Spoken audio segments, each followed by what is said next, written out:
Janasena BJP పార్టీలు కలిపి NDA కూటమిగా ఏర్పాటైన తర్వాత రాష్ట్రంలో ఎన్డీఏ ప్రభుత్వం ఏర్పాటు చేసుకున్న తర్వాత 100 రోజులు పూర్తి చేసుకున్న సందర్భంగా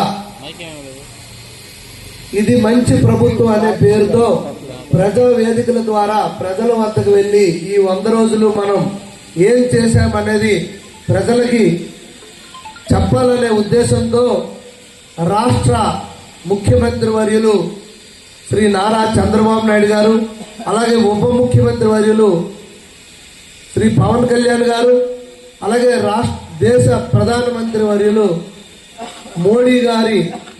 నరేంద్ర మోడీ గారి ఆకాంక్షల మేరకు మేము ఈరోజు ప్రతిరోజు ఒక్కొక్క ఊరు వెళ్ళి ఈ ప్రజావేదిక పెట్టడం జరుగుతుంది.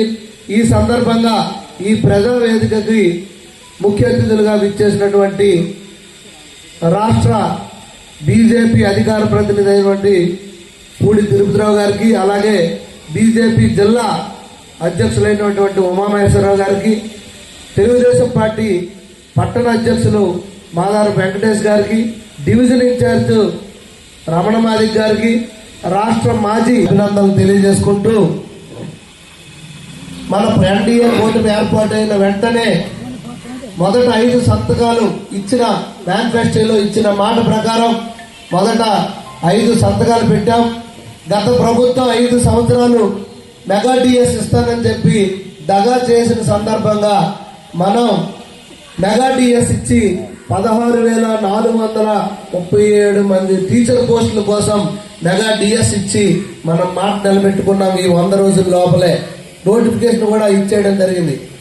అలాగే 14-19లో అన్నా క్యాంటీన్లు పెట్టి ప్రతి పేదవాడికి 5 రూపాయలు అన్నం పెట్టి 3,15 రూపాయలకే పొట్ట నింపినటువంటి అన్న క్యాంటీన్ పథకాన్ని గత ప్రభుత్వం రద్దు చేసి పేదవాడి పొట్టను కొట్టిన సందర్భంగా మళ్ళీ ఆ పథకం పునరుద్ధరణ చేసి ఈరోజు 100 క్యాంటీన్లు మొదట ప్రారంభించారు. మొన్న 75 క్యాంటీన్లు 2 రోజుల కిందట ప్రారంభించారు. మొదట 100లోనే మన శ్రీకాకుళం పట్టణంకి 2 క్యాంటీన్లు ఇచ్చి మా పేదవాడి ఆకలి తీర్చే విధంగా మనం ఈ 100 రోజుల లోపలే చేసుకోగలిగామని కూడా నేను ఈ సందర్భంగా మీకు తెలియజేస్తున్నాను. ఇంకా 3వ విషయం వస్తే పెన్షన్. ప్రతి ఒక్క సామాజికంగా వెనుకబడిన వారికి పెన్షన్ ఇవ్వాలనే ఉద్దేశంతో సామాజిక పెన్షన్లు ఆ రోజు మొదట 100 రోజుల్లో 1924లో వచ్చిన ప్రభుత్వం మొదటి 100 రోజుల్లో 250 రూపాయలు పెంచితే హామీ ఇచ్చారు. దాన్ని కూడా ఒక సంకల్పంతో 100%